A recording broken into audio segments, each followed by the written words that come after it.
Goeiemiddag luisteraars, dit is Johan Willemse wat met julle gesels. Die weer is aan die opbou en ons is volloop vir die volgende week.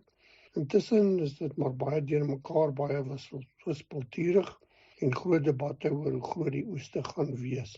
Tussen goeie nuus, Pack and Closure is nou 'n nasionale ramp en die eerste miljoen dosisse kom skynbaar die naweek in die land en privaat veeartse gaan ook toegelaat word om te ent. Ongelukkig weet ons nog nie wat die verdeling tussen provinsies gaan wees nie. Dan die rand bly rondom R16 sywaarts beweeg, maar oppas vir volgende week Woensdag, wanneer die minister van Finansies sy begroting gaan lewer. Ontleeders is nogal van mening dat die staatsfinansies ons kan verras. Beter as laas jaar, in elk geval gaan daar nie weer 3 pogings wees lyk my vir 'n begroting nie, en so dit kan heel positief deur die mark ontvang word. Nog goeie nuus, olie het begin laer lig, dat $67 'n vat, met die gesprekke tussen die VSA en Iran oor Iran se kernwapens. Dan die werkloosheidssyfer in Suid-Afrika neig ook 'n bietjie laer, is nog steeds baie hoog, maar is nou 31,4%. Hulle praat ook van 'n uitgebreide werkloosheidkoers van 42%. Nou dit is baie. Slegte nuus in die Noordwes en Oos-Kaap is daar meer mense wat werkloos is as wat werk. Nog goeie nuus is, die inflasiekoers het Woensdag uitgekom. Dit is op effens laer op 3,5%, dit was 3,6%. Voedsel is nog so op 4,4%. Dis maar Pack and Closure pryse van Januarie wat weerspieël word Desember. Maar ons glo soos die huidige lae pryse deurwerk gaan hierdie ook daal. En dis goed vir rentekoersbeleid in die volgende maande. Dan lyk dit tog of die brandstofpryse 'n klein bietjie gaan styg as gevolg van die oliepryse, maar mense praat van so 50 sent 'n liter met diesel dalk volgende maand. Dan interessant, China het bekend gemaak dat 53 Afrika lande wat met hulle diplomatieke bande het vanaf 1 Mei tariefvry na China toe kan uitvoer. Nou dit staan nou in kontras met die VSA waar ons nog steeds 30% moet betaal. So China is Afrika se grootste handelsvernoot. Nou dit wys jou wat gebeur as een land sy grense toemaak of dier maak, dan skuif dit goed en dan bind dit 'n ander land die geleentheid. So ietsie oor suiker, die suikerbedryf is redelik groot. Dit lyk vir hulle sê daar so amper 1 miljoen mense afhanklik van die suikerbedryf. Nou kom wat hier aan die gang is 'n redelike geveg die laaste ruk oor goedkoop suiker wat inkom wat die mark onder druk praat. Hulle het 'n tariefproses wat amper soos koring werk, dit was laag vasgestel. En dan het hulle natuurlik Hewlett Tongaat, wat ons van weet, of Tongaat Hewlett, wat ons van weet is in 'n likwidasie geveg gewees. En hulle was onder besigheidsreddingproses. Maar die proses het nou geval. Die consortium Vision Groep is 'n groot swart bemagtigingsgroep of ryk mense. Hulle het nie presteer soos hulle moet nie. En nou is hulle op pad na 'n likwidasie toe.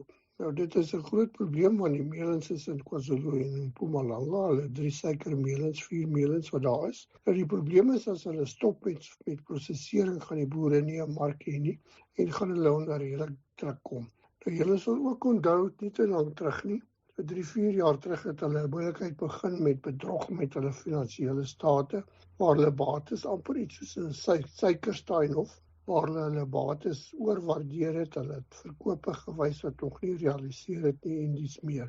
En hulle is redelik groot bankrot. In elk geval, deel van die probleem in die bedryf, na my mening, is hulle val onder die departement van handel en nywerheid. Hulle is 'n nywerheidsproduk en hulle is baie afhanklik van hoe die prys vasgestel word deur die betrokke minister, wat die invoertarief is en alles wat daarmee saamgaan. Hoekom dit vir 'n probleem is, hulle was, terwyl ons ander landbouprodukte en bedrywe, met hier tussen hier rondom 1996, toe landboubemarking dereguleer het, is hulle uitgesluit daarvan. So hulle is nie blootgestel aan die markkragte soos ons ander bedrywe nie. So hulle het nie regtig effektief geraak nie. So hulle het al hoe meer onmededingend geraak. So nou kom die realiteit terug en nou moet daar hoër invoertariewe kom, die minister gryp nou weer in. So daar's 'n hele proses aan die gang om die bedryf op sy voete te hou en ons sal sien wat met Tongaat melens gebeur. Sakeredding is aan die gang en deel van die geveg is 'n 11 miljard rand skuld. Nou natuurlik is dit nie sakeredding, as die sakeredding ingaan, dan moet iemand die skuld oorneem. As hulle likwideer, dan verdwyn die skuld en koop jy net die bates. Om die deal mee af te sluit, landbouskuld in Suid-Afrika het laas jaar met 5,5% gestyg na 228 miljard, terwyl die bates van landbou met 3,9% gestyg het na 744 miljard. So skuld het meer gestyg. Skuldverhouding is so by die 30%, julle kan die grafiek sien wat ons wys, terwyl dit is heelwat hoër as Australiese en FSA boere wat hier rondom 10-15% is. En dan ten slotte, die Amerikaanse boere gaan hier van Oktober maand af iets so $16 miljard se hulp kry van meneer Trump. So dis nogal iets ernstigs. Dan net sommer terloops, die goudprys het hierdie jaar weer op en af gebokspring, maar hy is nou weer terug by R5.000 of dollar 'n ons, 45% gestyg. Nou Bitcoin, die van julle wat dit gevolg het met 40% gedaal die laaste 6 maande. Nou dit wys net weer vir my, jy moet wegbly van goed wat jy nie verstaan nie, goed wat jou gaan geld kos, bly asseblief daarvan weg. Dit gaan jou baie seer maak. Kom ons neem 'n advertensiebreek, dan gesels ons weer. Boerderyinkomste is baie wisselvallig en skep vir boere bepaalde risiko's. Skadegenade wil jou graag bekendstel aan versekeringsprodukte wat jou kan help om jou verdienste, waarvoor jy hard gewerk het, te behou. Kontak jou Skadegenade agent sommer dadelik vir meer inligting. Skadegenade is 'n finansiële diensteverskaffer met lisensie-nommer 51779. Welkom terug luisteraars en natuurlik dankie aan Skadegenade vir die ondersteuning en ook ek het gesien van hulle innoverende produkte wat hulle aanbied vir boere waar hulle regtig groot bedrae maandeliks spaar op korttermynversekering. So praat met hulle, hierdie is 'n moeilike jaar, ons gaan elke sent kort. Nou die markte hoofsaaklik sywaarts beweeg in Amerika. China het verklaar hulle gaan sojabone koop by Amerikaners 20 miljoen ton, dit het die sojapryse 'n bietjie opgedruk. Koringpryse onder druk. Rusland verwag so 91 miljoen ton koringoes en julle weet natuurlik hulle domineer die mark en ons voer ook van hulle af in. En Argentinië ook 'n rekord 28 miljoen ton. Die rand help natuurlik nie. Safex-pryse vir die somergewasse die week redelik gebokspring, limite op, limite af, afhangende van hoe die weer lyk en afhangende waar die makelaars gaan kyk hoe die oester lyk. Daar is groot verskille oor oesverwagtinge.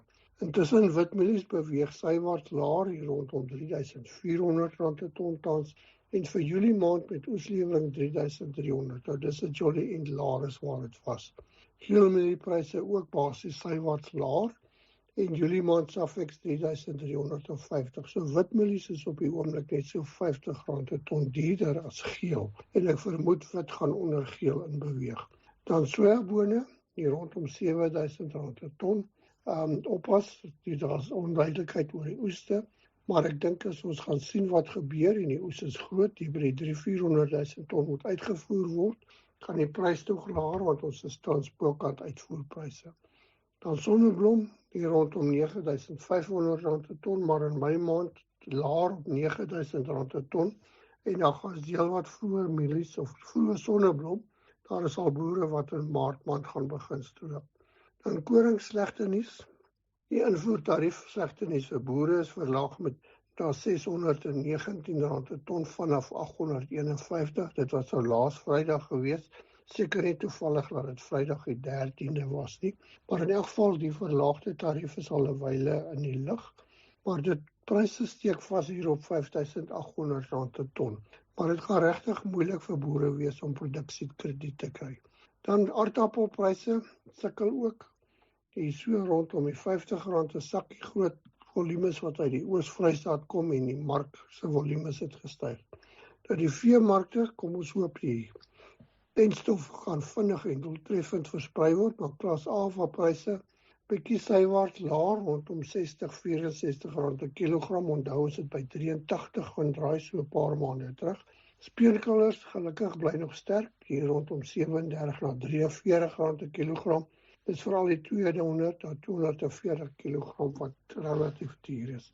Klas A, B, effentjies beter rondom R64-57 per kilogram. Dan lamvleispryse het ook gesak tussen R95 en R100. So daar is 'n bietjie 'n sak. Klas C ook bietjie laer, 73 tot 81. Dan wolpryse bly in die herstel. Dit is amper 3% hoër as die vorige. So En RWS is nou gesertifiseerde wol, is amper 7 tot 9% duurder as die nie gesertifiseerde wol. En die markaanwyser is net so onder die R240 per kilogram. Dan vark en hoenderpryse bly redelik stewig. Veral die varkvleispryse bly redelik stewig hier rondom R40-41 per kilogram. Gewoonlik hierdie tyd van die jaar seisoonaal daal dit, maar soos ek vroeër gesê het, ek vermoed hulle neem markandeel van bees weg. En natuurlik daar is ook varke wat uit die bedryf is met back and closure en varkpes of varkgriep wat hulle het. So dit is maar 'n deurmekaar besigheid. En dan bevrore hoender stabiel hier rondom R35 per kilogram, maar SAPA berig invoere in 2024 was laer as die vorige jaar. Maar die laaste maande het dit skerp toegeneem. En natuurlik vermoed ons is maar die vleisinvoerders wat 'n gaping sien met die beesvleismark en dat verbruikers 'n bietjie weerstand bied. En dan om mee af te sluit, melkbore sukkel regtig.